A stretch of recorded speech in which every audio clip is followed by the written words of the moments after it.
Welcome, ladies and gentlemen, to the Soul Seekers podcast, where we believe that hunting has the power to transform lives through primal adventure as we share our mission of mentorship is conservation.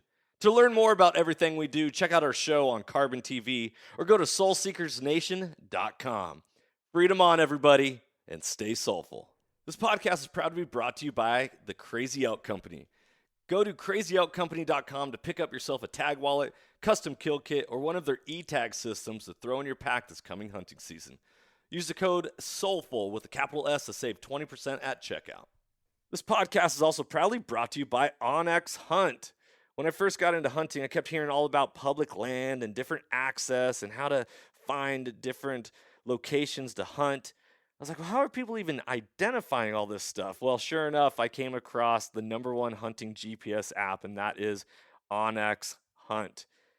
If you guys want to get better at hunting and go deeper into your scouting, OnX Hunt is the #1 GPS app for that. Join the millions of hunters who trust OnX Hunt to find more game, discover new access, and hunt smarter.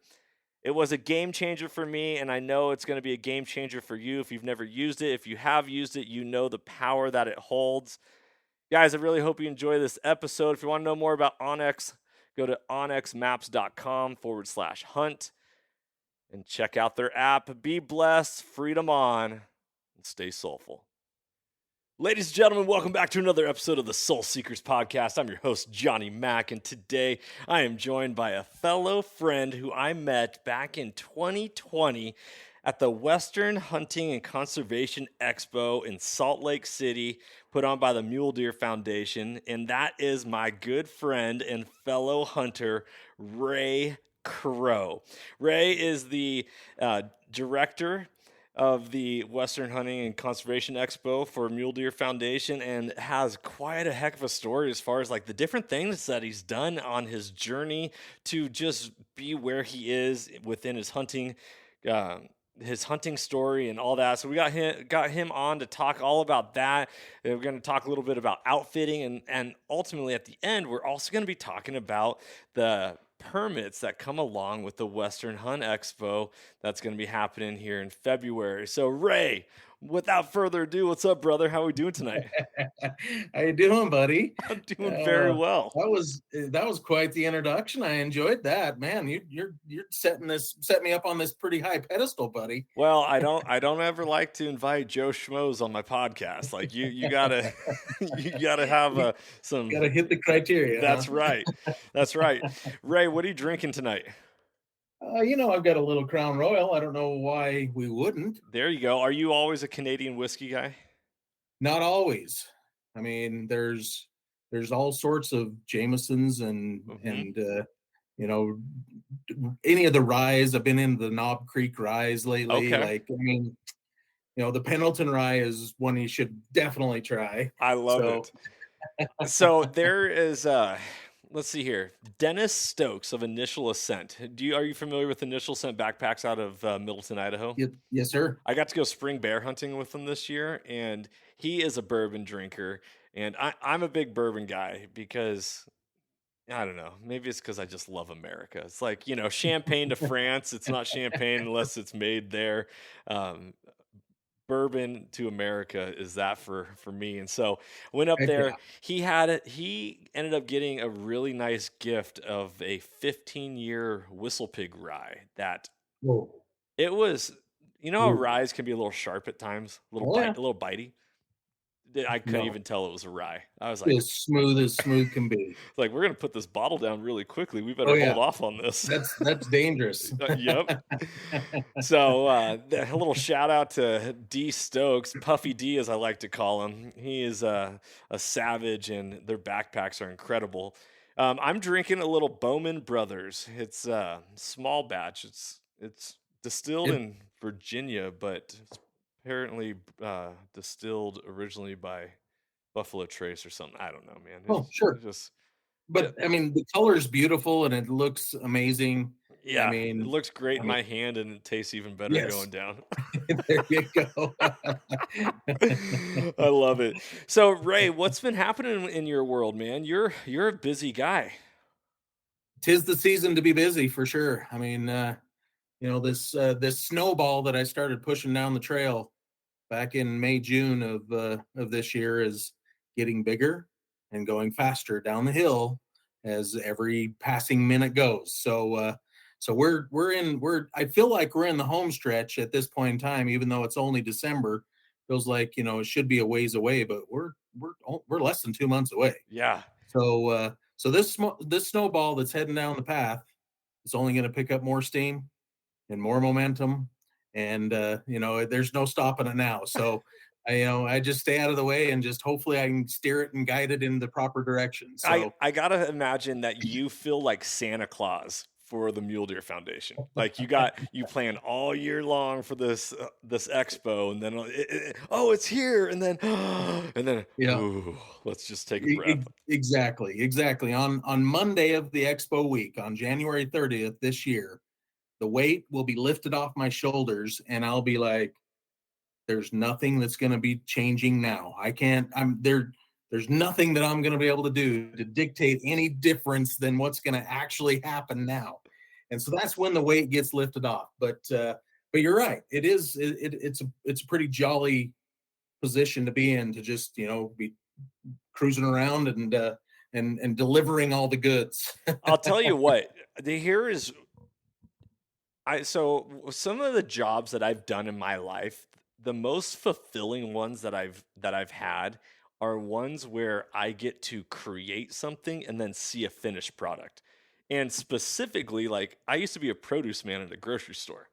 And so I'd set up this wall of broccoli, or I'd do the apples and the bananas and all this stuff, just like make it look beautiful. And then, these doggone customers who come in there just tear it all apart. You're playing games with them. Not, by the way, listeners, not all fresh produce is on the bottom. Sometimes we like to play a game with you and stick the, stick the other Oh, one. trade secret. Yeah, there you go. But one of the things is like mowing your lawn. Like you might not enjoy mowing your lawn. Some people really love it. Like, but at the end of the day, when you get to stand back and look at your lawn, you're like, man, that makes my house look so much better. Like the curb Right? appeal, like it really stands out. So that seeing the end product of a job is super rewarding. And I could only imagine Absolutely. that is exactly what your job is like. Yeah, it is, and I've been fortunate enough in a lot of my career to have that same satisfaction. I mean, it was one of my uncles that had told me that find something that you love and you won't work a day in your life. And here I am, damn near 50% through of my life, and I haven't worked. I mean, That so I've is been pretty fortunate in that department I for sure. love it. I love it. I'm still waiting to collect a paycheck for the things that I do for my work, and then Right. no, but I love it. All kidding aside, Ray, let's talk a little bit about your hunting story, because we can talk all day about the expo, and we'll get to that at the end and all that. But your story is really fascinating, because going through and like I like to read people's bios and hear about what they have done in their lives. By the way, when I was in high school, I took 3 years of computer-aided drafting. Really? So I thought for a while that I was actually going to be like an architect or some sort of Sure. designer. And when I read your bio and I saw that you were an AutoCAD guy, I was like, heck yeah, I knew I liked him.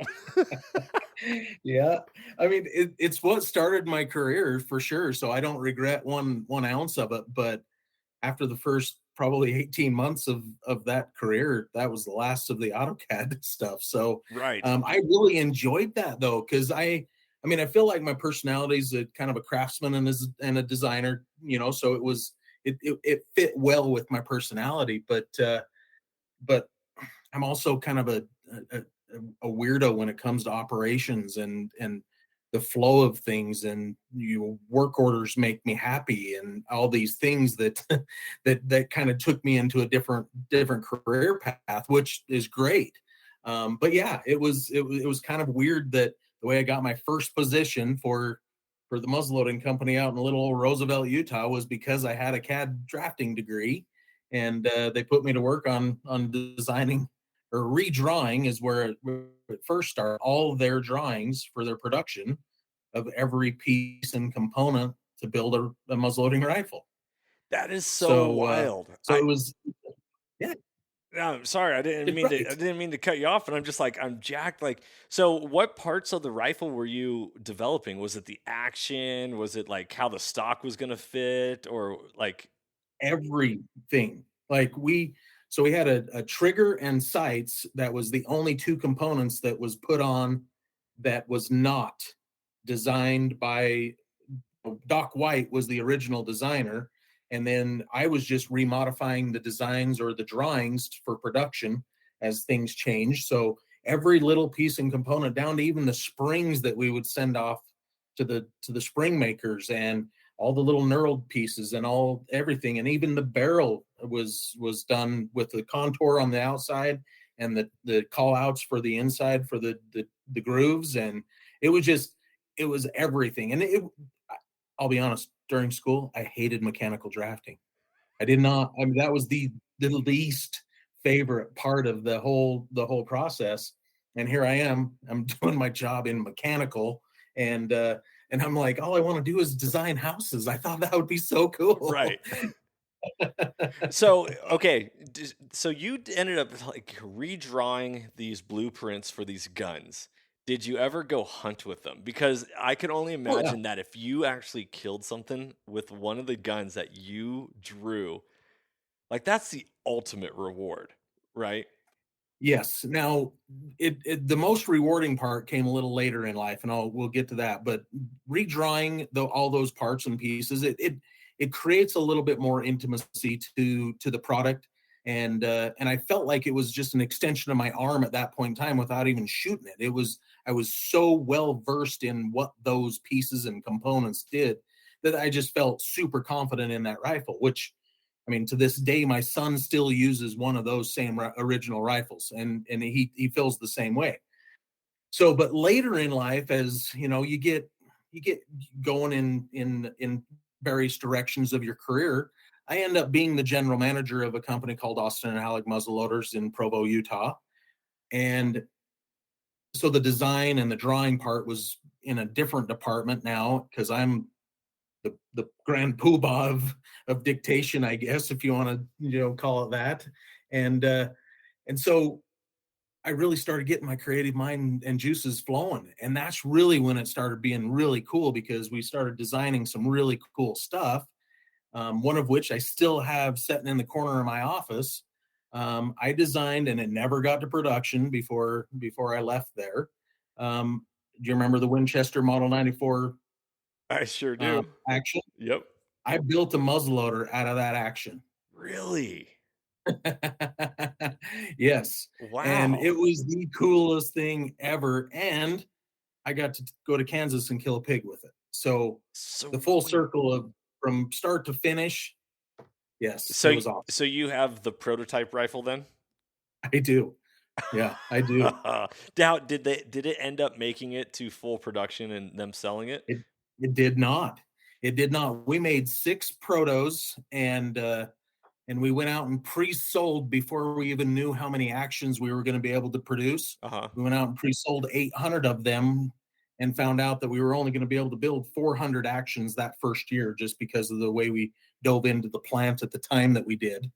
And so we halted sales on all of that. And then over the course of the next 6-7 months, the company was not going to continue down the path that I wanted it to, and that's when I departed Ah. it. Okay, so just to make sure that I am like tracking you, the Winchester Model 94 you said? Hmm. That's a That's lever the lever action. action. Yes. Yeah. Okay, so you created a lever action muzzleloader. Yes, sir. So then that's not an exposed primer. So that's an inline, or Yeah, how did? it used a 209 shotgun primer. That Uh-huh. was when all those were really coming around, and so you crack open the action, the face of where the firing pin would come through and hit a regular rifle casing. You'd put your 209 primer, excuse me, in the face of that slide. You'd slide it in, and it'd go into a breech plug. Pull the pin or pull the trigger. The pin hits the primer, and kaboom! You got fire. That's freaking So awesome. Do you have it in the office with you right here?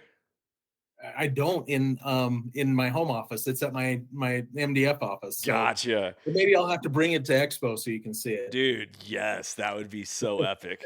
That would be super epic. I can only imagine like creating a weapon and then going full circle. So my very first animal I killed was a black bear, and I killed it shooting a hand reloaded uh, ammo, a Mhm. 308. I reloaded it. I was like, wow, dude, the thing that I created took the Yes. life. I can only imagine that for the whole structure of a weapon, like that's got to be just like top of the world feeling. It was cool. I mean, it was nice to be able to really dive back into some of the educational part that got me there with the drafting and the drawings and all that fun stuff. But then because it was kind of a weird concept to set in the machine shop and discuss and think about all the things and how that process was going to happen to get to the finished good, it was cool. And then to have the finished product in my hands and it functioned and it worked and it shot. I mean, it was more than cool. It was highlight That's for so sure. sweet. Was so I'd imagine the bottom feed tube, that would be your ramrod, right? So it Yes, still had sir. like the aesthetics of what your classic It 94 looked like. Yes, sir. Yes, sir. It was, I mean, and that's what I was going for. I even left in the action where you would load the ammo into the side of the flat part Uh-huh. of the action. I left that there, and I was like, at some point in time, that might be like a primer holder or something cool. So I left it there, non-functioning, didn't do anything, but aesthetically, you'd look at it and go, "Well, that looks just like an old 3030." You Uh-huh. know, it was kind of cool. So I just bought my very first lever action this year, and it's a remake. Was it Marlin that's being made by Ruger now? Yep, And 4570, the 1895 Trapper. yep, Oh my gosh, dude. I can see yep, that the mystique of going west, riding on a horse, self-reliance, grit, courage, determination with your lever action gun and your yep. horse and like, You got your saddle gun right there by your side. dude, Whatever you need. Yeah. it's the epics, the most ultimate stories, like what America was built upon. Absolutely.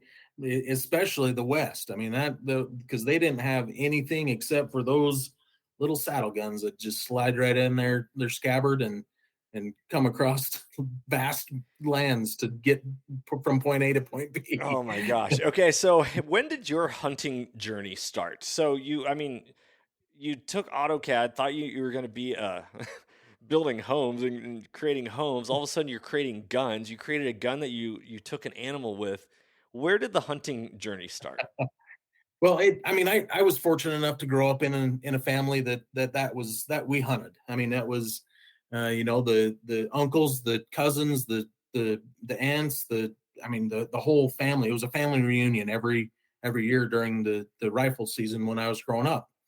Of course, as a kid, you're just up there because you get to see your cousins and you get to get dirty and all is good in the land. And so but it was always around. It was just something that the family always did, and so it was instilled into me really young. And so by the time I was old enough to start hunting myself, it was chomping at the bit. Let's go. I mean, Yeah. what can I go kill next? I mean, it was never a, oh, I'm not interested in that. It was like, if it's brown, it's down. If it flies, it dies. I mean, it doesn't matter. Let's do this. Yes.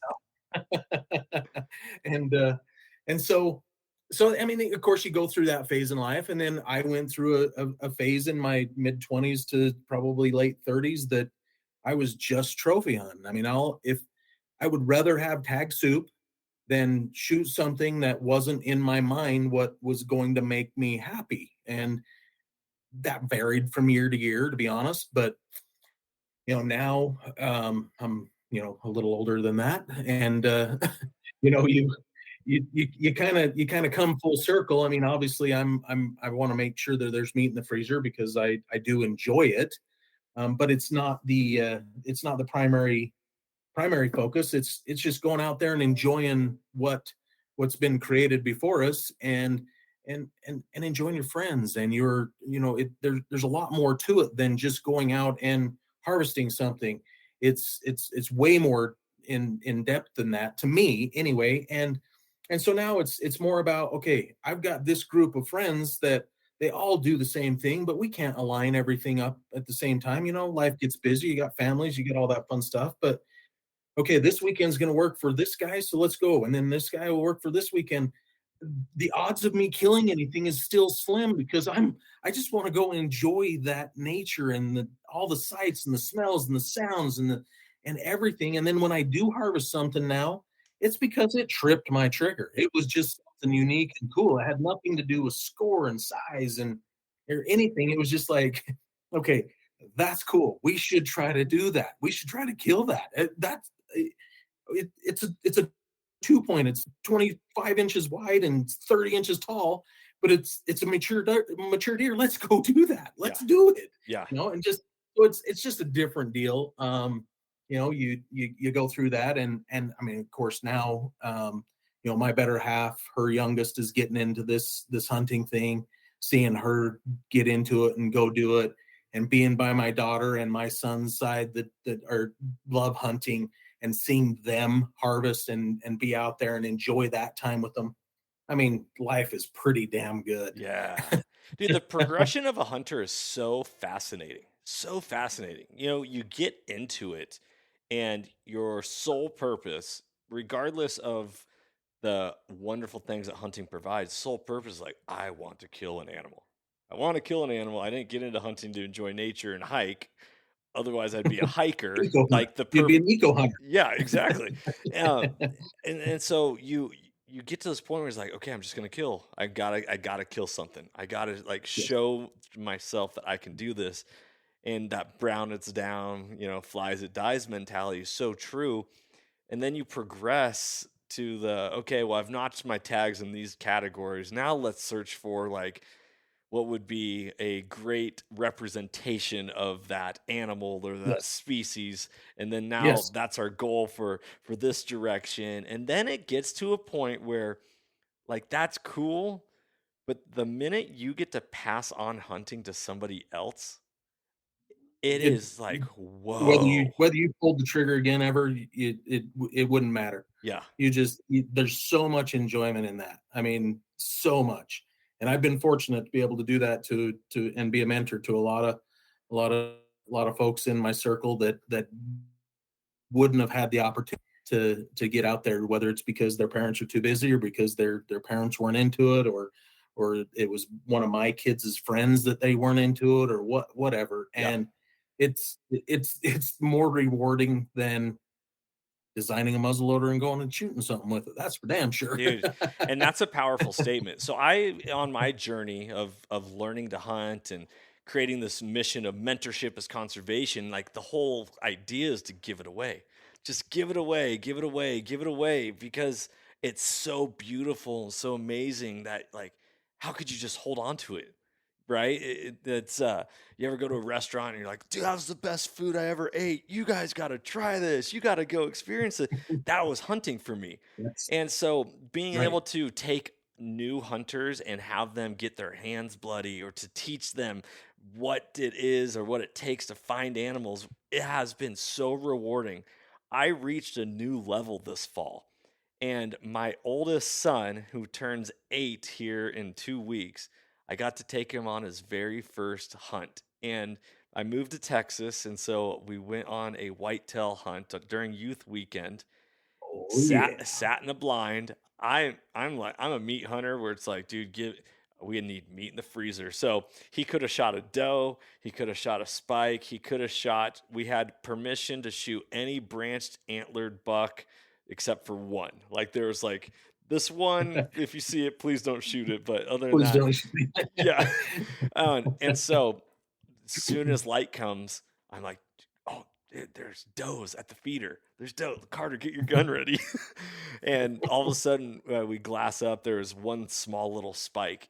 But my son ended up shooting, and I've never actually even had him shoot a rifle before. He shot BB guns and 22 long rifle. But 5 years ago, I bought a 300 blackout 16-inch suppressed gun to shoot subsonic specifically for my children to have an opportunity to have like their first Yes. hunting rifle. And Yes. so I had the gun on a tripod. The shot was 109 yards, and he one shot nailed that buck, and that buck ran probably about 80 yards and piled up. And that feeling to pass it on, something especially that I've learned so recently, but to pass that on to my child, Yes. I think I was more jacked than he was. Like, Oh, he didn't realize what was going on. I mean, had the full circle of emotions. yeah, He was just like, I did it. He was, I mean, that was the end of it. Like, he's like, woo. yeah. But, but it is a very, very full circle feeling that you don't get unless you are there in those shoes. Yes. And then last night, um, we cooked up backstrap of his deer, and Oh, the whole family was eating his deer, and I'm sitting there just enjoying this steak. And I'm sitting heck, across from my son, and I'm looking at him being like, "Do you realize what you did for this family? Like, look what you did. All of us are enjoying you the you created this. yes. Yeah. If it wasn't for Awesome. you, this wouldn't be possible right here." Um, and those are That's the freaking awesome. yes. I was like, I don't understand how people don't just get super jacked about this and want to share it with everyone. Right. That's the whole point of the mentorship as conservation is like, regardless of whether or not he continues to be a hunter, like if it's not his jam, it's not his jam. Right. No, But now he is has the experience, he has the perspective, and when it comes to voting and legislation and decision making, you know what side of the fence he's going to be on because absolutely. he has No, and a realistic look at it. yep. No, that and that's the truth. I mean, because if they're never exposed to it, then they're really easily persuaded to go to the far side of the fence. And even if they end up anybody, whether it's your kid or your neighbor's kid or or your neighbor in this case, if you can just see both sides of the fence, that's all that really matters, because then you can make a really educated decision. But when you're too far left or even too far right, I'll go into that side. Your tunnel vision is focused on the one little thing that is keeping you in that perspective, and you can't see the big picture. Mhm. So having that experience for him is going to open up the world to him on a lot of different levels when other influences come around as he gets older, and dad's not the only one in his ear. That right, I know. Well, it says in the Bible, Proverbs, I think chapter 22, verse 6. I was looking it up the other day, so hopefully that's accurate. But it says, "Train up the child in the way they should go. When they're old, they will not depart from it." And this is the importance of family and Yes, parents and being invested in your children's lives, because if you want to see this world become the place that you want to see it become, it takes time investing into the next generation. absolutely. And once you do it, I mean, how can you not want to continue to do Yes, that's what I'm it? saying. Let's go. Let's change the world, man. Like it only takes a spark to start a fire. Let's set this world ablaze with passion and excitement for the outdoors and hunting and a self-sustaining lifestyle. Like, how can you not get Yes. jacked about that? Because going to a fast food restaurant sucks, and then you're hungry 30 minutes later. Right. You know? And then you're bloated. And Yeah. then you might have, depending on if you go to Taco Bell or not, you might, have some other issues. Totally, totally. Yeah, so it's words can't describe the power that hunting holds. And I truly believe that hunting is probably one of the most powerful things someone could ever experience in their life. I agree. Yeah, And 100%. Because I mean, you have to realize what you're doing, and be okay with the emotion that's associated to it, because taking a life should be a little emotional. I mean, you should have feelings towards that. Now, as your son was able to look at the full circle, that brings perspective to the reason why the circle of life is actually really the circle of life. But you to say that if you don't have emotion associated to it, then you're probably not doing it for the right reason. I mean, have that emotion, whatever that is. The initial after the shot's done and you can see the animal down, it should be high fives and skipping around and yahooing everywhere you go. Right. But once you get up there and the work begins, you realize what you did and be okay with it, because you are going to take these pieces back and nourish your family, nourish your neighbors, whomever this is for. And so, but it's a big undertaking, especially for the new people, Yeah. especially for the ones that, because I look back to when I harvested my first whatever it was. I couldn't even tell you what it was. It was probably a rabbit while we were driving to the dump at the farm. I mean, that would be my guess, if because I killed a lot of rabbits in my day. And so, but I don't remember that emotion. I mean, I don't remember that. It was kind of just all instilled in me, because when I was super young and going with my family at the family reunion deer trips, and there'd be a pole across two trees that had 15 deer hanging across it, and everybody's enjoying the company and the camaraderie and everything that was associated to it. So it didn't feel like we were just on a whack 'em and stack 'em fest. Right. It was a family reunion that involved hanging some dead stuff in the trees. Yeah. It never really hit me. Not to say that as I got older, I didn't have some moments and experiences, whether it's, I mean, we've all done it. If you've hunted enough, you make a bad shot and you're tracking. There's the feeling of just being devastated and just smaller than a piss ant. You're just like, holy crap, I can't believe that I did that. I'm better than this. And you're just harder on yourself than anything.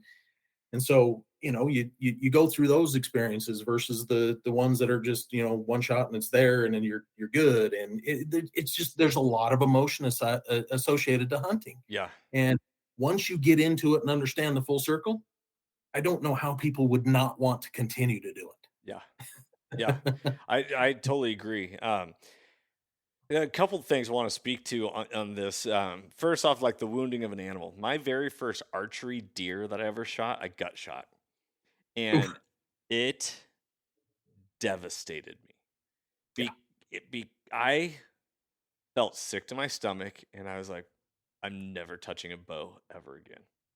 If I can't control where these broadheads go, then I don't deserve to be archery hunting. And the weirdest part is like, a lot of newer archery hunters don't understand that you have to shoot your broadheads consistently, and it's different from arrow to arrow. Like knock tuning an arrow with a broadhead on it makes a huge difference of like 10 Absolutely. inches.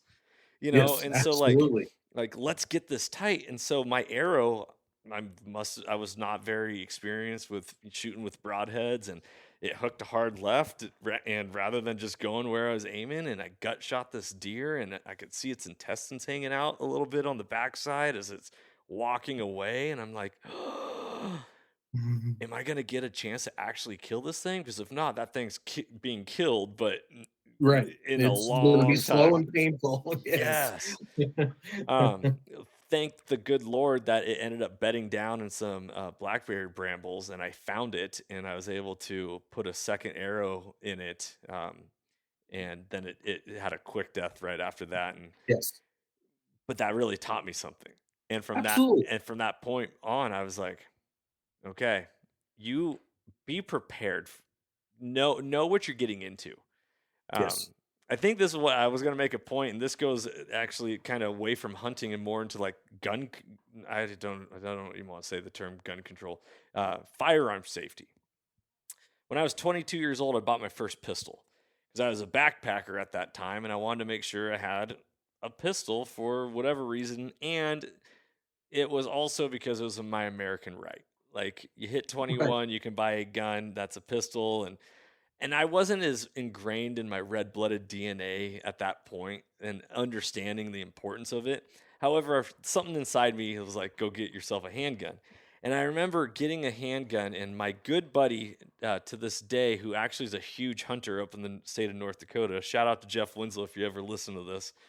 But he looked at me, he goes, "What do you want a handgun for?" And I go, "What do you mean?" He's like, "Those are for killing." And I was like, well, this is, by the way, a very naive statement because you can shoot multiple guns without, it just Sure. being for killing. But that was like the concept. Like, you're carrying it for self defense. That means you're willing to shoot to kill. Yes. And that concept isn't really ingrained into, I believe, maybe gun owners' heads. Like, the minute you reach for your gun is the minute you better use it and you better shoot to kill, rather Amen. than if you're pulling it out just to like threaten you, like, Wait, hey, I will shoot you. It's like no, then it's too late at that point in time because if you've already reached for it, you've better feel threatened enough to be able to pull the trigger. right, And I don't think a lot of people are prepared mentally for that. And I also don't believe people a lot of people have enough training behind their own firearm to be able to even know when that would be the case. right, I in Utah, we have the concealed carry weapons class that you can take, which they passed a law that you don't need it anymore. But I did it back in the day, and it almost scared me away from doing it because by having that little driver's license size piece of paper that says that you aren't a criminal, that you are okay to conceal this, your scrutiny if you have to use it is a little bit more. hmm, I was like, hmm, this changes my thought process. right, And so I actually went through the class a couple of different times before I finally pulled the trigger and did it. Because I was concerned. I'm like, I always carry it, even though I probably shouldn't, but I've always done it and I want to be legal to do it. But crap, this is nerve wracking because I personally didn't feel at that point in time that I had the knowledge or the experience to know when and where and how and what. And so you go through all these scenarios of you know I'm at a stoplight and I honk because the light been turned green for 30 seconds. The guy jumps out with a baseball bat. When do I brandish my firearms to protect myself? yeah, After the first hit? I don't know. You go through all these scenarios because as soon as he got out of his car with a bat, I'm already feeling threatened. So is that when I do it? yeah, And so I pumped the brakes quite a bit on that before I finally did it because I wanted to educate myself, become more comfortable and more confident in my ability, my personal ability. And I back to your original, I, I think that's where a lot of missing components to firearms safety yeah. is Well, with in that regards. could you imagine if the majority of Americans or human beings, I mean, really, um, were taught firearm safety, and not just firearm safety? I think this is a misconception.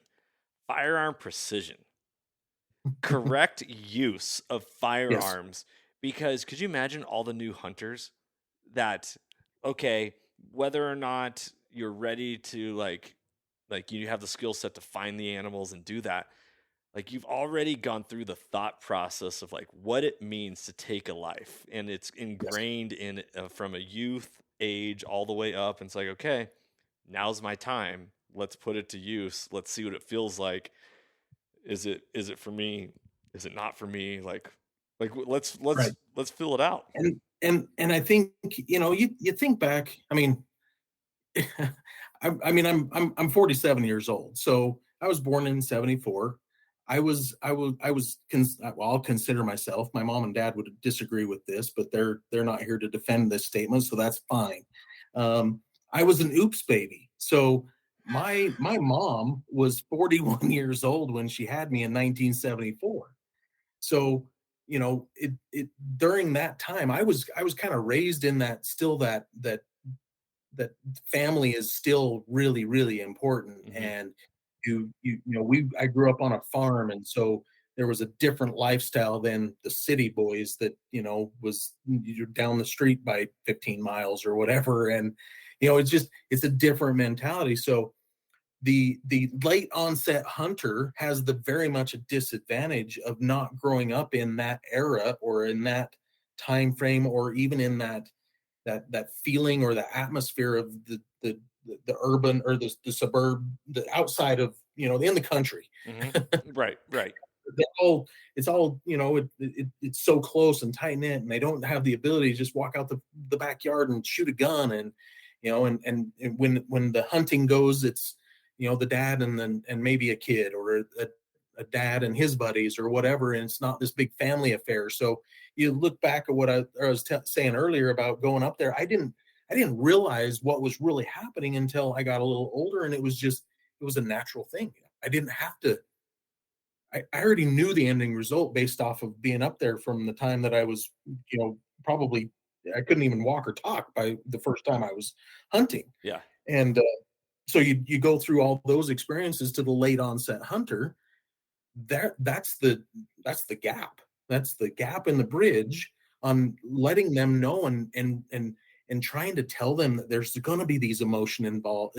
There's an emotional connection to everything that you're going to do with this process. Yeah. And so it's kind of a wild deal to think about. I mean, and you probably get it more than some of them, being a late onset hunter. But it's a difficult thing to understand unless you invest into a long-term commitment to this cause. Yeah. So you really, it's not a one and done type of a deal to get it. Now that might get you the hook just enough to find some more education, but it might also send you in the complete opposite direction. Yeah.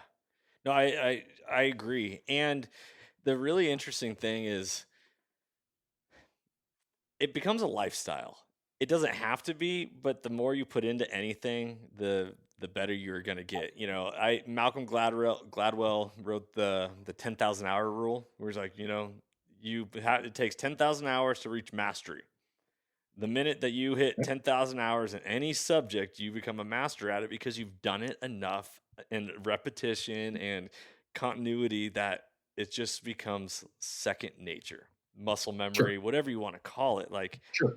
and so for people who are like, oh man, I'm not that good at hunting. It's like, well, if you're only going out 2 weekends an entire year, but you're not ever shooting your gun, or you're not being a student of the game, right? Like Right. I was a high school football coach and a college athlete. Like, you had to be a student of the game if you wanted to succeed. You couldn't Absolutely. just get by with natural raw talent. Like that would get you to an extent, but it's Right. it's not going to take you It's that not next going to level. take you over the edge. Right. Yeah. So fascinating. I really love hearing your story and your perspective, because and you speak very well. And here's one of the things that is missing that I believe is missing in the hunting world is not many people are articulate enough to advocate for hunting in all different angles, right? Like you were able to speak about your experiences in a way that is like, oh, okay, I'm listening. Okay, tell me Right. more. Oh, I want to know more. And we're doing a fundraiser. Actually, by the time this airs, the fundraiser will just be happening. It's last Saturday, but with Blood Origin. So Robbie Kroger is coming up Oh, yeah. to Washington, and we're doing a mentorship as conservation community event in combination with Blood Origins to convey the truth about hunting. And that's one of my talking points I want people to understand is like, if you want hunting to last for generations to come, it takes a lot of different things. And one of them being talking about hunting Absolutely. and talking about your positive experiences with it. Yes. If Positive experiences with a little intertwined of, where you learn something, Yep. which usually results in that you learn something from a not so good experience. Right. But it's all part of the experience. I mean, you and the people that deny it, and they don't want to say that they've ever wounded an animal, they just either a haven't hunted enough, or they're lying through their teeth. Yeah. Yeah. It's one of those things where it's like, when you let's see here, how do I say this? as a father, if I want to get my kid jacked about something, like let's say Santa Claus, for example, you don't tell the kids stories about how Santa Claus sucks or how he disappointed you or how he, all Right. this stuff. It's like you gotta, you entice, you set the stage, you're a storyteller. Like, oh man, did you see that? Or do you know, like Create a that? little mystery and a little Yeah, thought process. And that yes, is how we need to talk about hunting. yes, That is what I believe is missing. And you don't get that through social media. A lot of people hate on social media because it's always like the highlight reel. It doesn't necessarily tell the true story. And I would agree to an extent because when you do tell the whole story, a lot of times it doesn't captivate because we're such a fast food society where it's like instant right. gratification. But Yep. but when we can get person to person, and this is why I love the community events. This is why I love the Hunt Expo the first time Yes. I was there. When you can get people together in community interacting, there is that fire and that energy that transfers, and it's like Yep. that camp high. You leave like at a camp high when I don't know if any of you guys ever went to like a church camp or a sports camp and you're like, oh man, dude, I can't wait. And like if it's a basketball camp, you're like, you can't wait to just keep shooting hoops and all this. It's like Yes. that is what is missing in the hunting world of Yes. let's commune together. Yes. Yes, absolutely, and there's and I there's probably a lot of reasons that that community level is hard to do in the field. Now you get to sports shows and you get to trade shows and you're around like-minded people, so it's easy to have conversations and everybody's pulling out their phones and showing pictures of their grip and grins of excitement and all that stuff. But you get into the real world and where people are territorial. Let's just put it that way. Yeah. Now all of a sudden your new buddy that you met at the Hunt Expo, he's calling you because you talked about how cool this place is up, East Canyon up above Salt Lake. And now he's like, crap, what did I do? Why I don't want to show him my areas and all this kind of stuff. But it was all exciting because he was a new hunter and you were pumped about showing him. And so it's gonna take a lot of the for lack of a better term, older generation that's been around doing this a while to just take a step back. I Yeah. mean, understand that the mentorship is going to be way more important to the longevity of our sport that we love to do Yeah. and the species that we love because it's going to trickle down into multiple effects. You got the conservation side of things that we've got all these critter groups out there that's really truly trying to do the best for the species based on their partnership with the wildlife divisions and all these type of things. And you get the sportsmen that go against the division because of XYZ. It doesn't really matter. They'll go against it because the division said to do it. And then you got the conservation groups that really has to go off the biology of things. We have to take emotion out of the equation because I've disagreed with a lot of things that the state agencies said over my career of 17 years with the Mule Deer Foundation, but I have to trust the biology because they're the ones that's doing it. I mean, as a sportsman and as an individual, I may not see it, Hmm. and but I'm going to accept it. It's like you're an American, so you accept who's your president. I mean, it's just that's what you do. I Yeah. mean, and if you're a good American, that's what you do, regardless of what your personal feelings about the person that's in there. You And are American. and to build on that, if you don't like it, do something about it. Right. Amen. Yes. Amen. Yes. Amen. Spot on. So yeah, it's gonna take a good group, a larger group that can focus on being that mentorship that you've been. I mean, you intrigued me. I was walking down the aisle of freaking Walmart when you called me, and I was shopping and I was trying to do both, and I finally had to stop because Johnny Mac got my attention. I was like, "You're wanting to do what?" Yes, you have to be here. We don't need to discuss this anymore. Let's get you here. Like, because I was just kind of being the guy, that's Y- maybe a little lip service in the beginning. I Yeah. mean, because you called me and I want to be respectful of that, but I'm shopping, so I'm distracted. And then I don't remember exactly what you said, but it was something about the mentorship program and the mentorship is conservation and how that tied. And you were passionate. I mean, and I love passionate people. I really, I mean, and I tend to gravitate towards passionate people. So all of a sudden I'm like, all right, I'm gonna just park my cart right here on this aisle and try to be out of everyone else's way, and I'm gonna listen to what Johnny Mac has to say. Oh, I love it. I'm honored. So that listeners, in case you're wondering, that is when I reached out to Ray and started the relationship with him back in this was December of 2019 before the Yes, sir. February 2020 Hunt Expo, and I was like, I have this call, this like you call it a nervous energy, but I'm not nervous about it. Like I have this thing I need to like get out and share, and that is this whole mentorship mission. And so I was like, how do I speak? How do I speak in front of people? Where can I? And all of a sudden got connected and heard about the Western Hunt Expo, and I was like, I've heard about this. What is this? I need to go, and can I talk at it?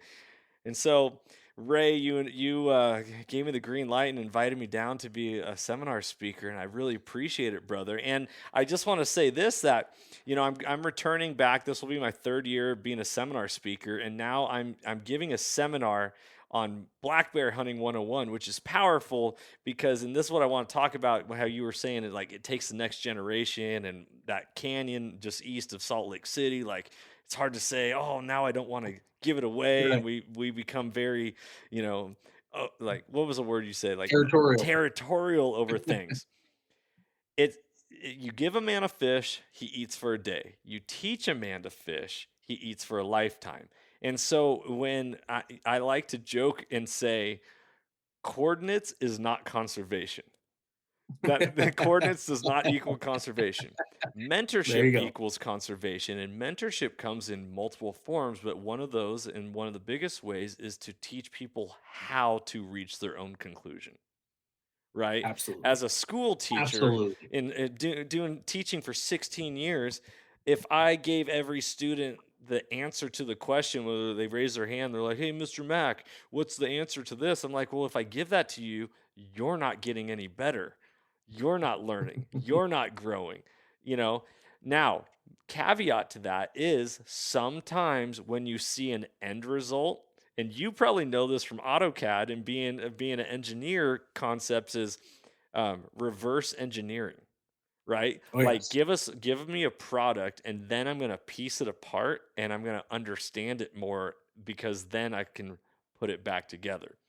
Yes. So when I come down to do this black bear seminar, it's not because I've killed the most black bears in the world, or even that I like have this giant trophy wall or anything. I just know that I can teach you how to find black bears, and from there, that's powerful. I might not be the Absolutely. I might not be the best, but I have something to give, and I'm going to give it. Well, and you're pretty passionate about explaining that too. So there's probably going to be a few people that's going to be like, you know what? If he can do it, I can do it too. Right. Come join me. Let's do this. Okay, let's shift gears here real quick, because we're going to come back to the expo and talk all about what's happening here in the month of February pretty soon. Ray, you are a co-owner of an outfitter. How did that happen?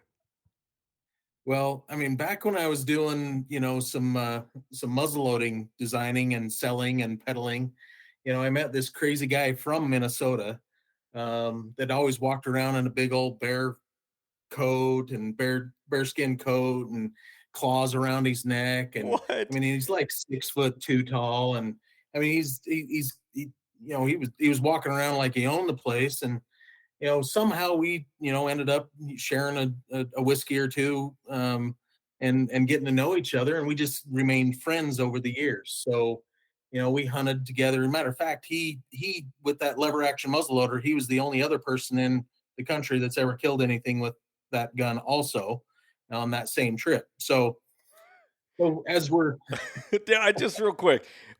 Are you talking about Bear Claw from Jeremiah Johnson? Is that the guy who you're the old It's close, but no. Buffalo don't know how many legs a horse has? Stand behind it. Do you know what I'm talking about? Yes. Yes. He's close to that, but it's not exact. And if Brian's listening, Brian, it's true. So, but so yeah, we just stayed friends and we hunted all over the place. We'd travel and meet up and we'd hunt and would go to separate events and other events for fundraising. He was actually since then the organization has not been fully functional, but he was president of the North American Bear Foundation. Oh wow. So that's kind of where it all ties into a lot of things. And so with our friendship, we decided, hey, and he'd been hunting up in the northern woods of Minnesota for 30 years. I mean, so he just knew it like the back of his hand. And he had a different partner that was operating in Kansas, and that partner decided that he wanted to do something more with his dad. And so Brian was just, well, I mean, hey, let's, called me up and said, you want to be a partner in this? I was like, well, I come up there every year just because it's freaking fun, so why not? And and so yeah, we do Minnesota bear hunts. They're not giant bears, and they're in the fall, and they're over bait, which we could go into a whole other subject about over bait stuff if we really wanted to dive into details. Let's dive into this for a second, because this last year when I was giving a bear seminar at the Hunt Expo, I had somebody in the crowd from Michigan, and they were asking about how to find bears when it comes to Michigan, because, I'm talking all about like south facing slopes and sunlight and, Sure. and big trees and shrubs and berries and acorns and different things like that. They're like, well, if everything's kind of like the same level, how do I find these bears? Yeah. So talk about this for a second. Well, that would have been a pretty cool question to get. And unfortunately, unless you're in Minnesota, Michigan, in some of those flatlander areas, yeah, exactly. How do you do it? So my business partner taught me all this stuff that it just still blows my mind. But Brian knows his stuff.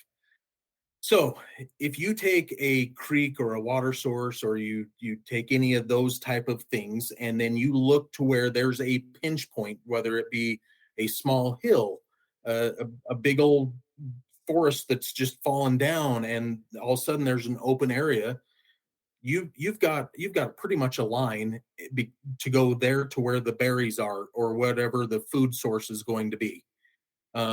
It's amazing to see once, especially with, onX maps nowadays, I can really dive into pinpoint some of these bait sites that he's had for years and years and years, and look at what he's done and why he's created them as the bait sites. And it's because, I've been up there for 15 years in a row now.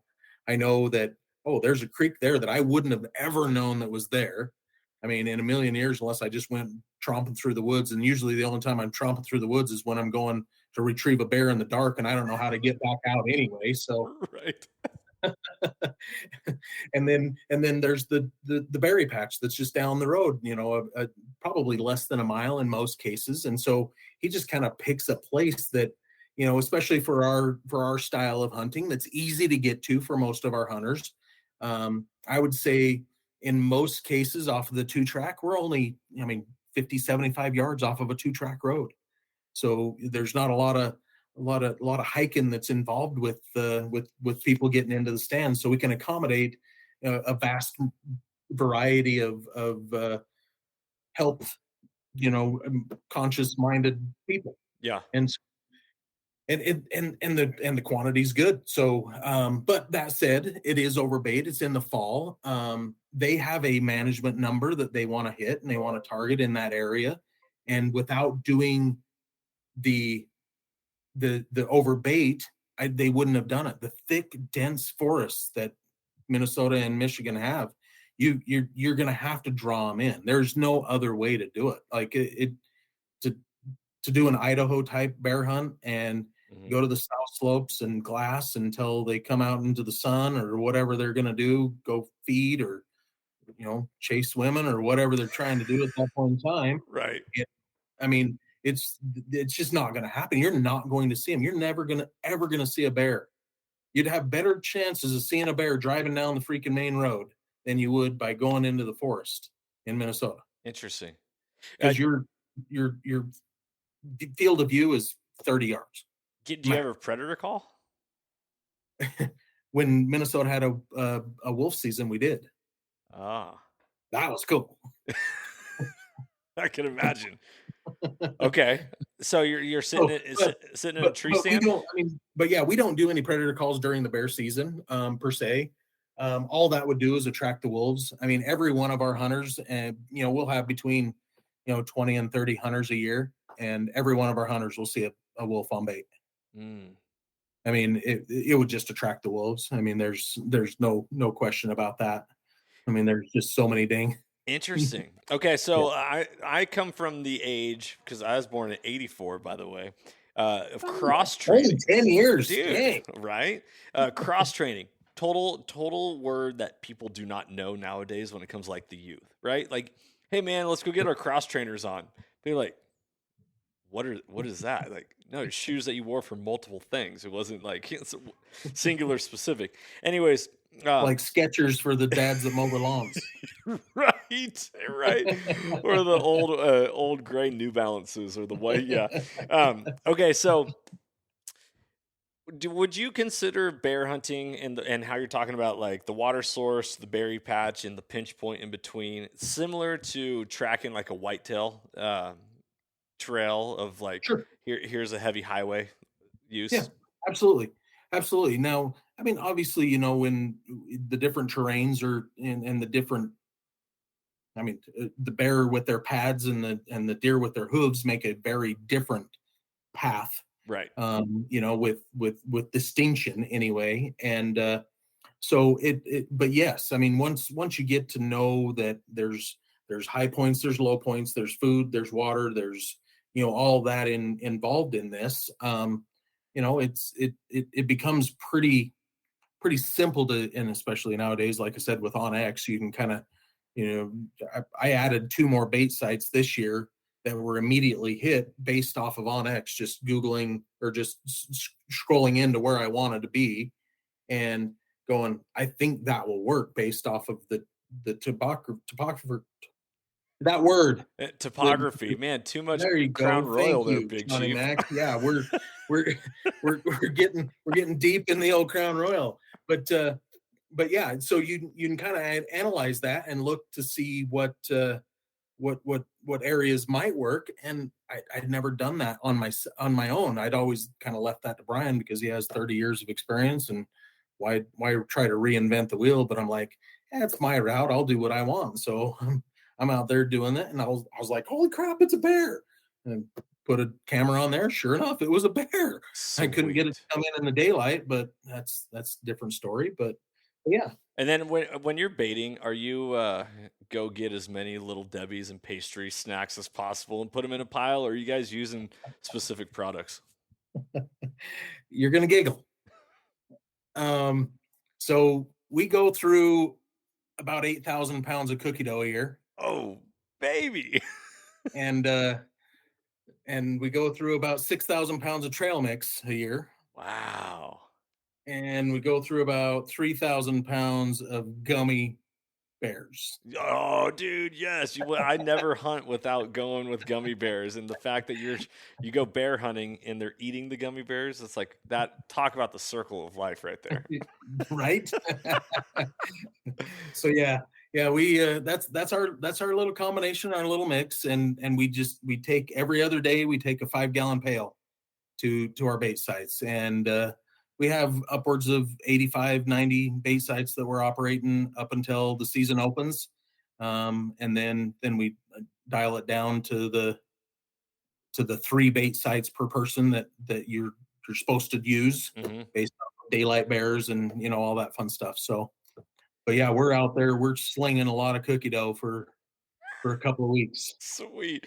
What is the season for black bears, and what does it cost to do a bear hunt with you guys? So the season starts September 1st and runs through October. But our outfitting business only operates the first 2 weeks because as soon as the grouse hunters hit the woods, the bears are a little skittish. Yeah. Because there's a lot of grouse up there, and there's a lot of grouse hunters that hit those northern Minnesota woods. So we do the first 2 weeks. We usually have between 10 and 15 people per week to get up there, and we get her done in the first couple of weeks. And food, lodging, and I mean, getting to hang out with me. I mean, that's got to be worth something. Absolutely. and there is a lake on the property, and I mean it's a really cool setup, and we charge $3,000. That's cool. I mean it's such a cool part of the country. I mean I was paying that fee well before I became a partner because the freaking northern woods of Minnesota is just amazing. I mean, Northern Lights last year was on fire. I mean, it's cool. I mean, it's just really cool to leave the dry state of Utah where it's brown and gross in August, and you go to Minnesota and it's green and lush. And I mean, you get a little tired of it after being up there for over a month with the rain every day, but it's at least green and lush. Oh, so cool. I really want to shoot a bear with my bow. And so I'm like, okay, Yes, can I successfully spot and stalk in like, open terrain and get on a bear with a bow, which is doable, but it's it might doable. take multiple attempts before you Your odds are the bear has their odds in Yep. their favor for Yep. that adventure. And so part of me is like, okay, well, I've never hunted over a bait site ever before. Sitting and wait. Well, I guess my kid shooting the deer with the deer feeder is the same concept, but that like the feeder goes off and the deer come in. Like Right. they hear the sound, they're like, oh, it's I've breakfast. hunted Texas a bunch. It's awesome. Yes, it's great. I told my wife, I was like, I'm gonna be home by this time. She's like, how do you know? I'm like, if everything works out the way it's supposed to, I should be home by this time. So yeah, I'm really debating whether or not, um, what it's going to take in order for me to sit over a bait site and arrow I one. I am absolutely not going to lie to you. I'm a Western boy. I've never sat in a tree stand, and when I first started going up there and they made me sit in a tree stand, I thought I was going to die. I mean, it was miserable to sit there. I mean, that's how you gain success. I mean, and I've been successful every time I've drawn a tag. So it definitely works to sit there, but it is a painful deal to do. Just for, I mean, I should be out in the woods hunting them. I don't want to wait for them to come to me. Right. And but I mean, you spend 10 minutes walking in the forest, you can tell you're never gonna harvest a bear or find a bear walking through the dense It's forest. like the closest hunting will ever be to fishing, right? Yeah. Yes. Like, Yeah. I could see why, like, get the Absolutely. lawn chair and a beer and just like cast that line in there and like, oh, let's just hang out. It's gonna nibble at some That's point. that is absolutely the way I feel. It's like, where's the stand that I can go that's the farthest away from the bait where I can bring the cooler and crack open beers and like, Totally, totally. Oh my gosh. Okay, so let's wrap this bad boy up. Love hearing about that. Once again, that's Arrowhead Wilderness Outfitters out of Minnesota. What yep. else? You guys also do New Zealand hunting, though, right? We do. So, and ahwoutfitters.com would have the most up-to-date information. But yeah, we do some New Zealand stuff. A couple of years ago, a guy from New Zealand came bear hunting with us, and he was like, "This is so cool. I want to sell bear hunts in New Zealand for you guys. Will you sell new stag hunts and I mean, pretty much whatever else you want to do in New Zealand Uh huh. hunts for me?" And we're like, "Absolutely, we'll do that." Unfortunately, this whole COVID thing happened right when we were ramping up. So it's taken us a little bit more time to get that ball rolling again. But my business partner was actually in New Zealand and got home the day before the shutdown. So Oh wow. yeah, it was kind of a crazy year, but yeah, we've got some New Zealand stuff. We're going to take this spring of 2023. We're going to have spots for 3 weeks, up to 6 people each week, and I think we still have a few slots left. So I'm on it your should. I'm on your website. You see, obviously red stag. Like you think New Zealand, you think of red stag. You think of what is it? Camel? How do you pronounce Tammy, the cami sheep? Okay. Chammy. Okay. Yeah, it's you depend on who you talk to. I mean, I would just say cami. I Okay. mean, So I that would know what you're talking about, Johnny. that and tar. Like, okay, you go down Yeah, there, like that's what those are you the expect. three. Dude, I'm seeing on your list wallaby. Dude, you can go down and shoot a wallaby? Yes, you can. They're like coyotes here. Like they're a menace. So they're like, let's get rid of these stupid things. Yeah, Wild. yeah, it's crazy. Those are like mini kangaroos. Yes, they are. Dude, I've never even thought about that. But I also heard New Zealand doesn't have any natural predators for any of these animals. So they They just do not. run wild. Yeah, they will contract, or the government will contract sniper type, eradication, companies to come in and thin the herds. And so this hunting thing is good for everyone.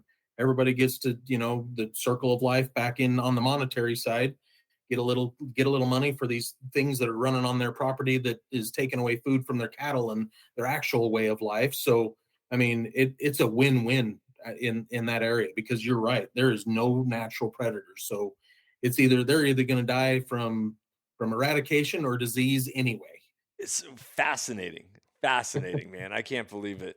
Okay, so Western Hunt Expo. It's coming up. First It weekend is. of February this year? Yeah, February 2nd through the 5th this year. The NBA All-Stars, bumped us out of our week because, they think they're important, but Bunch of yeah, jerks. right. I mean, who do you think they are? I mean, jeez. And They need to play defense is what they need to be doing. but yeah, we had to move it up by a week, but that just puts a little bit more pressure on me to make sure that all of our plans are coming together a little sooner than other. Which a good thing is today we were able to launch the 200 permits. There you Which, go. I mean, we're still. I mean, we're in December, but geez, we've got 2 months for people to go on there and apply for the 200 limited Okay. tag Division of Wildlife sets aside for us. So talk about this, because I've been at the Hunt Expo 2 years, and it wasn't until my second year that I was like, okay, now I think I'm gonna start applying for these tags.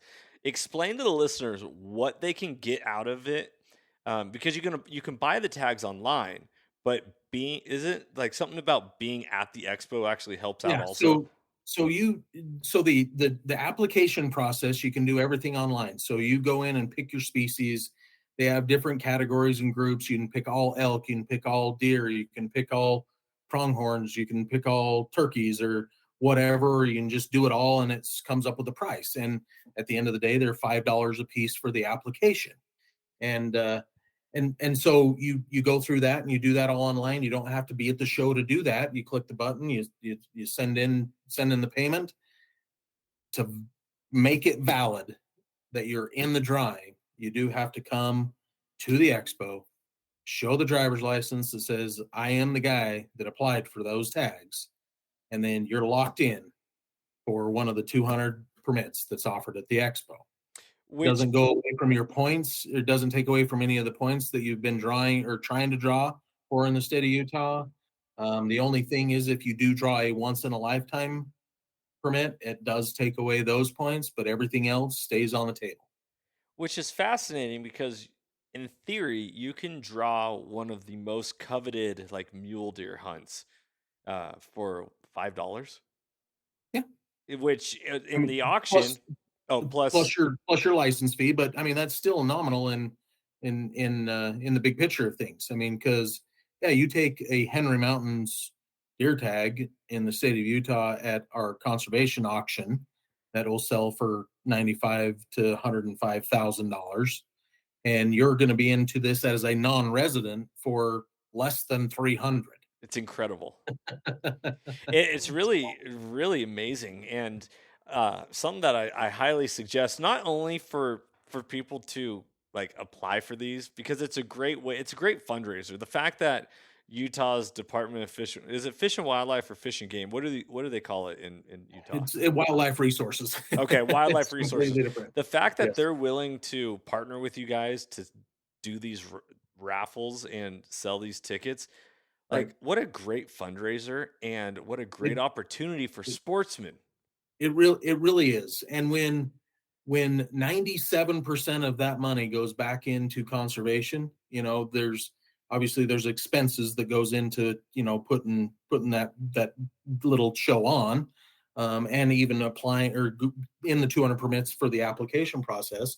So to say that, 97% goes back into conservation, I mean, how is that not a good thing for the future of multiple species? Because that's the beautiful part about this. I mean, yes, the Mule Deer Foundation is focused on just mule deer, but these 200 permits, those dollars get to be allotted and put into multiple species: pronghorn, bears, cougars, elk, deer, moose, bison. I mean, all of them are going to benefit if there's something that's needing to happen in the state. And there's a substantial amount of money that's being raised towards those causes, and we get to use that. And they call it a WRI. It's where we get to collectively come together with the division to decide where that money is gonna go. Mhm. So it's buying a seat on the board is all it is, to be able to help drive those funds into the most appropriate area. And so it's really hard not to be excited about being able to raise a few $1 million and know that a very small percentage comes back to the organization to be able to put on the show and to create it the way you see it. I mean, you get it now, you get there. There's an energy, there's an excitement in the air, and to know that you being there and you're part of the cause, whether it's applying for this or staying in a hotel or whatever, is all part of the master plan for the big picture of things. That it's all good for the conservation. I mean, at the Yeah. end of the day, Utah wildlife and even wildlife beyond is going to benefit Yeah. for from this expo. And the 200 permits are I mean, it's a cool deal. I mean, it's a really cool deal between the governor and the legislation, back 17 years ago, kind of coming up with this concept with the Division of Wildlife. I mean, it's worked out really well and raised a lot of money for wildlife. So cool. So awesome. I will say, like, as a newer hunter, um, and from the state of Washington, because state of Washington's politics and Fish and Game and their board it's really messed up right now. You have people who are not elected officials making decisions for the entire state Yeah. based off of opinions. You're not representing the people. There's no constituents. It is, Yep. I got appointed by this guy who, is, we'll say, anti-hunting. And so now that he's been able to appoint enough people, now decisions are not going pro hunting and not even following science or biology studies or anything. Yep. And it's cuckoo. So when I came in 2020 and I sat in on the very first live auction at the expo, and I saw the energy and the way people were talking about hunting and the way that they were speaking about it and exuberating it, and like, no, we want this to last. We are going to fight for this and we are going to get Yes. after it. Wow. Like, I I mean, you fit right in. I mean, you're a passionate individual, Johnny Mac. I always I don't say know if people told that before, but I always say that inspired people inspire people. And so in order for like more hunters to get jacked up about wanting to see hunting last for generations to come, I highly recommend taking a weekend out of your life, buying a plane ticket, road trip with some buddies or whatever, and go. and go. And Yes, you know, because it you're right. The energy that's within the whole facility I mean, the evening events and the auctions that you saw, I mean, that takes the energy to a whole new level. I mean, but you walk the trade show floor, you know, you've got your group of buddies that are walking around with their pints of beer, and they're just anticipating what's around the next corner to, is this something that we're going to want to do collectively? Are we going to go to Kansas to whitetail hunt? Are we going to go to Florida to pig hunt? Are we going to go to New Zealand with Arrowhead Wilderness Outfitters? What are we going to do? Like, and it's that energy. Like they come there prepared to know that they're going to plan their year at the expo. Mm-hmm. And and the awesome part about that is they plan their year. It might be the XYZ hunt, but oh man, Vortex is around the corner, Leopold's around the corner, Christian Snarm's around the corner, Ruger's around the corner. Everybody's there. I mean, so you can go get your hands on all the new cool gear and be ready for the fall. I mean, and Well, it's that locked in. and it makes you feel like, maybe this is just my perspective. It I was always raised in a house where, like, I have my mindset, I am here and authority is here, and we don't really interact because they kind of just look down on me and point a finger. So when it comes to like being a hunter and then the hunting industry, it really, like, I've overcome this in my, leadership trainings and different things that I've gone through in my own personal life and my journey within the last 6 years. But when you go and you're like, holy smokes, you're the CEO of Loophole, you know, and I'm standing at a crosswalk with them and just talking with them, like, it all of a sudden levels the playing field and Yes. makes everyone's just a person. Everyone's just a person. And how amazing is Bruce? Bruce is an amazing individual. Yeah. I mean, the president of Leopold, what a humble person. And the nice thing is most of them, I'd say 95% of them are exactly the same way. Yeah. And it's just a cool deal to know that these people are just people just like us. I mean, just like us. Yeah. It does it's just that they put on their shoe 1 foot at a time. They put on their backpack to hike up the hill exactly the same way as us. Yeah, except they make gold records. Yeah. Just kidding. But no, but really, like, it, um, like in a day of social media, for example, there is somebody behind every outdoor company's Instagram account. So when you're DMing them, you might not get a response right away, and then that reflects upon the company, I truly believe. Sure. However, at the same time, like, you're actually talking to somebody who works for the company. And Right. and all of a sudden, like, that's how I've gotten so many podcast guests. Just shoot them a DM on Instagram, and all of a sudden be like, dude, you're real. I'm not talking to AI. It's not a robot. It's not like calling Comcast internet and being like, okay, how can we help you? But it's an automated robot, like, it's truly fascinating. Anyways, that was a little rant right there. Little sidebar there. Yeah, Ray, one of the things I want to ask you is, as somebody who puts on an expo, what do you want to see from the hunting world? What do you want to see as far, like, more people getting involved? Obviously, dollars make the world go round, but so does time, right? How can someone listening to this podcast is like, okay, I want to start getting involved with this. What are you looking for? What do you need? Or how can people be a part of it? Well, I mean, there's multifaceted ways of doing that. I mean, at the end of the day, the engagement can happen in a lot of different ways. There's a lot of volunteer opportunities through the Division of Wildlife to be there. And whether if you're a Utah resident and you're participating in the dedicated hunter program, that's probably an intriguing component because you can get some hours doing that. But what I want people to do, regardless of what they're doing to quote unquote help, I want them to experience it. I want them to come and look at it and feel it and see what it's about. The whole expo. visit the MDF booth, visit the Sportsman for Fish and Wildlife booth, and then of course visit the other booths because they have some really cool stuff out there. But really understand the two organizations that put this thing on and what they're about, and the reason why they do that is because they're passionate about the species that we are. Become a member of one or both of the organizations. You can do that with your day pass, and the daily admission tickets.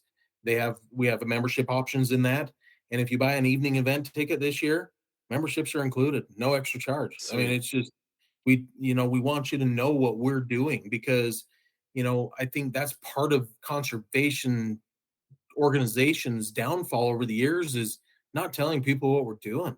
And we do a lot of great things collectively with our partner at the Expo, SFW, and alone.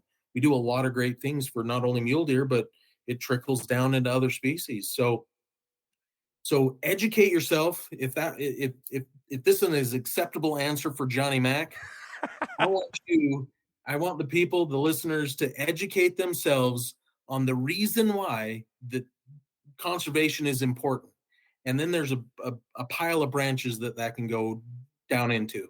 But conservation is very important for our future, for our kids' ability to see and be and interact with the animals that we are loving and liking to see today. Yeah. It's important. And at the end of the day, do a little research. Don't listen to the keyboard warriors that are out there just trashing everything that anybody does. Do your own research. Find out what your organization is doing, because if you ask, they will tell you. I mean, there's absolutely nothing to hide with audited financials that are around every freaking corner. Right. It is what it is, and we should be proud of that. We should be proud that we're fulfilling our mission and our mission statement from the board of directors down through the nonprofit status. We should be proud of that. So awesome. Involved, baby. Get involved. Let's go. All right. So one of the guests that I had on, was probably like 3, maybe 4 or 5 episodes ago, Jake Olson. Oh, my brother from another mother. Yes, dude. Okay. So that episode is one of my most listened episodes ever of my podcast. And the whole idea of catching deer, right? Like, oh yeah. Did you ever do it? Oh yes. Okay. I did that. Give us a little personal story for just as brief as you can, but with some detail. Like, if you ever think that you want to jump in a cage with a live deer and get your ass kicked, you should do it. I mean, it's just it's as simple as that. I mean, you're looking at these creatures, and of course they're in a cage, so they're freaking out, and you rail up the end of it where they went in to do the tripwire, and then you just run in there like a wild man, and and of course Jake, he's a funny guy. I mean, everybody that listens to his story, you realize he's a funny guy. So he didn't tell me what to do. Why? I'm just going in there. I'm thinking all I got to do is just set on this thing. It's not going to do it. Oh yeah, whatever. I mean, Jiminy Christmas, that thing was kicking and throwing its head every which way. And so after a few minutes, and I finally got it all kind of in there, and I'm like, okay, now what? Because I'm in a position to not do anything except hold this thing right here. He's like, I'll come in and help you. And then afterwards, he's like, okay, let me show you what you should have done.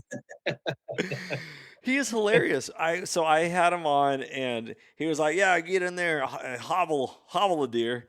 And I'm like, well, hold on, Jake, real quick. For all the listeners that don't know what hobbling is, can you explain that? When he asked that, I was like, oh yeah, I get it. Like, if you weren't there, how would you know what that? Okay, so you listened to that podcast episode? Oh yeah. Okay, absolutely. And he was like, "Wait, you don't know what hobbling is? Are you serious right now?"